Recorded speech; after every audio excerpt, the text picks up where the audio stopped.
నమస్కారం అండి. ఈనాటి ప్రసంగానికి మీ అందరికీ స్వాగతం, సుస్వాగతం. ఈరోజు 25వ తారీఖు తేదీ జూలై నెల 2026. చాలా మంచి రోజు. ఈరోజు తొలి ఏకాదశి. మనం తెలుగు వాళ్ళం అందరం మనం తొలి ఏకాదశి అంటాము. వేరే ప్రాంతాల వాళ్ళు దీన్ని ఆషాఢి ఏకాదశి, శయని ఏకాదశి అలా వేరే వేరే పేరుతో పిలుస్తూ ఉంటారు.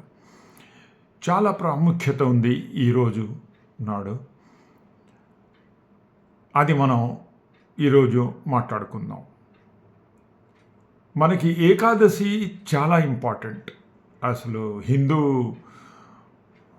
పౌరాణికంలో హిందూ పురాణ ప్రకారం చూస్తే ఏకాదశి అంటే 11 కదా, 1 and 1.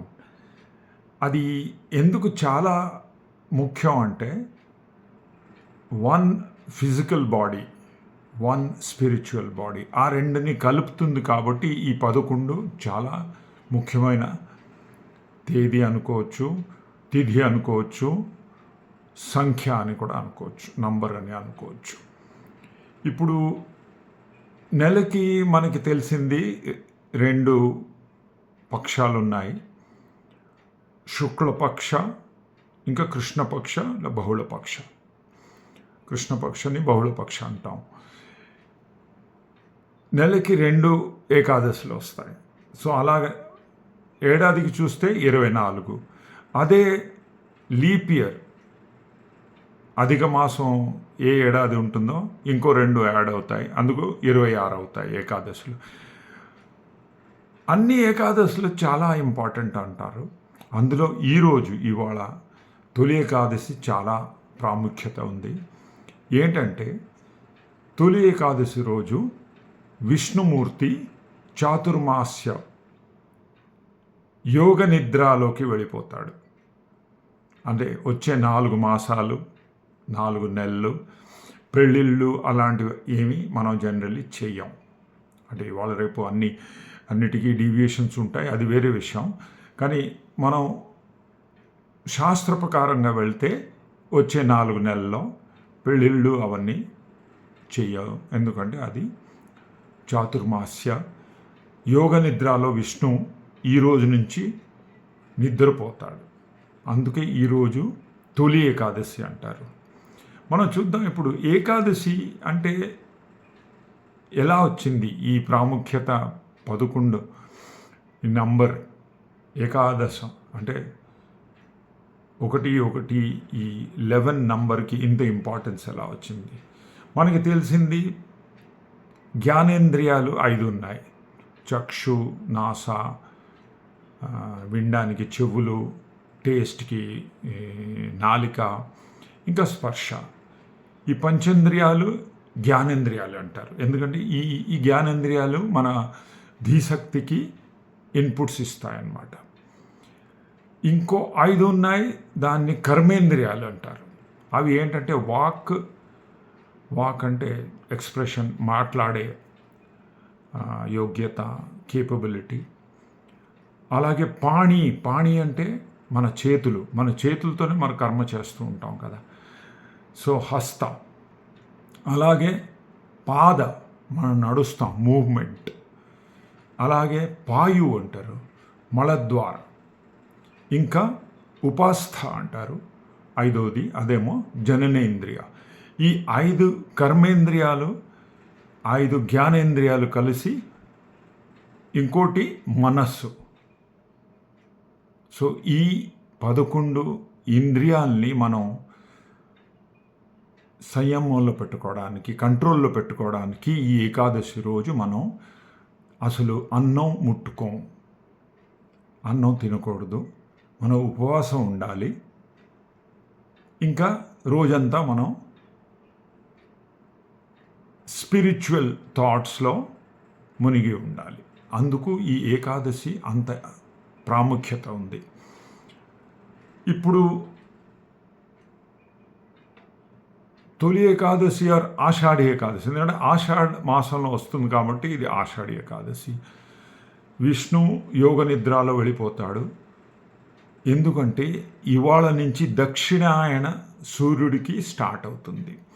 సూర్యుడు దక్షిణ దిగుకి గతి ప్రారంభిస్తాడు. దాని జస్ట్ ఆపోజిట్ చూస్తే మన అందరికీ తెలుసు వైకుంఠ ఏకాదశి. ఆ రోజు ఉత్తరాయణ స్టార్ట్ అవుతుంది సూర్యుడిది. ఆ రోజు వైకుంఠంకి ద్వారం ఓపెన్ అవుతుంది. అదే మన ఉత్తర ద్వారం అంటాం. వైకుంఠ ఏకాదశి రోజు చాలా పుణ్యం. ఆ రోజు ఆ తిథి కూడా చాలా పుణ్యమైంది. ఏకాదశి రోజు, అందులో తొలి ఏకాదశి రోజు మనం అన్నం తినకూడదు, రైస్ ముట్టుకోకూడదు అనుకుంటాం. కానీ దానికి ఒక చిన్న డీవియేషన్ కూడా ఉంది. అది ఎక్కడంటే జగన్నాథుడి పూరి శ్రీక్షేత్ర పూరి జగన్నాథ్ పూరిలో ఈరోజు కూడా అబఢా అంటే అక్కడ మహాప్రసాద్ని అబఢా అంటారు. అది మనం వడ్డించాం కాబట్టి దాన్ని అబఢా అంటారు. అందులో అన్నం కూడా ఘృతాన్నం, నెయ్యి కలిపిన అన్నం అక్కడ ఇస్తారు ప్రసాదంలాగా. దానికి ఓ చిన్న కథ ఏంటంటే, బ్రహ్మ దేవుడు ఆ రోజే అంటే ఈరోజే శ్రీమందిర పూరి జగన్నాథుడి మందిరంకి వస్తాడు. ప్రసాదం కోసం ఇటు అటు చూస్తున్నప్పుడు ప్రసాదం దొరకదు, అయిపోతుంది. ఒక ఆకు మీద 4 మెతుకులు పడి ఉంటే ఒక కుక్క దాన్ని తింటూ ఉంటే అతను కూడా అక్కడే కూర్చొని, ఆహా ఎంత సౌభాగ్యం నాది, ఈ 4 మెతుకులు అయినా నాకు దొరికే అనుకొని తింటూ ఉంటే ఏకాదశి దేవి వచ్చి, అదేంటి బ్రహ్మ, నువ్వు ఇవాళ అన్నం తినకూడదు కూడా, నువ్వు ఎలా ముట్టుకున్నావు అన్నం అని అడిగేసరికి జగన్నాథుడు అక్కడే ప్రత్యక్షమై, అదేం కాదమ్మా, భక్తి, ప్యూర్ డివోషన్, ప్యూర్ భక్తి ఉన్న చోట ఈ రిచువల్స్, ఈ రూల్స్ ఏం పాటించరు, అక్కర్లేదు. అందుకే జగన్నాథుడు శ్రీక్షేత్రంలో పూరి జగన్నాథుడు పూరి మందిరంలో ఈరోజు కూడా అన్నం తినవచ్చు. అది స్పెషాలిటీ. ఇంకో స్పెషాలిటీ పూరిది ఇవాళ ఏంటంటే, ఈరోజు నిన్నటితో రథయాత్ర అయిపోతుంది. బహుళ రథయాత్ర అంటే మారు రథయాత్ర. తిరిగి చతుర్థమూర్తి అంటే సుదర్శన్ చక్రం, జగన్నాథుడు, బలభద్రుడు, అన్నయ్య బలభద్రుడు, ఇంకా చెల్లి సుభద్రాదేవి నలుగురు వచ్చేస్తారు. రథం మీదే ఉంటారు, ఆ గుడి బయటే ఉంటారు. ఇవాళ సున్నాబేసం అంటారు. అంటే సువర్ణ బంగారంతో అంతా డెకరేట్ చేస్తారు వాళ్ళ బాడీని. ఇవాళ దర్శనం జగన్నాథుడిది, బలభద్రుడి, సుభద్రాదేవిది ఆ రథం మీదే అవుతుంది. సాయంత్రం ఇవాళ రాత్రి అంతా అర్ధరాత్రి వరకు కూడా దర్శనం బయటే అవుతుంది. రేపు ఈ చతుర్థమూర్తి మళ్ళా శ్రీ మందిరం లోపలికి వస్తారు. అది అన్నమాట మన సునాబేసవ తాత్పర్యం. ఈరోజు తొలి ఏకాదశి రోజే సునాబేసవ అక్కడ అవుతుంది. ఇదండి ఏకాదశి అంటే ఎందుకు ఇంత ప్రాముఖ్యత ఉంది. దానికి మన పురాణంలో ఎలా చెప్పారు నాకు తెలిసిన కొంచెం మీతో షేర్ చేద్దామని అనుకున్నాను. అందరూ ఆనందంగా ఉండాలి, అందరూ హెల్దీగా ఉండాలి. May God bless each one of us. Take care, బాబాయ్.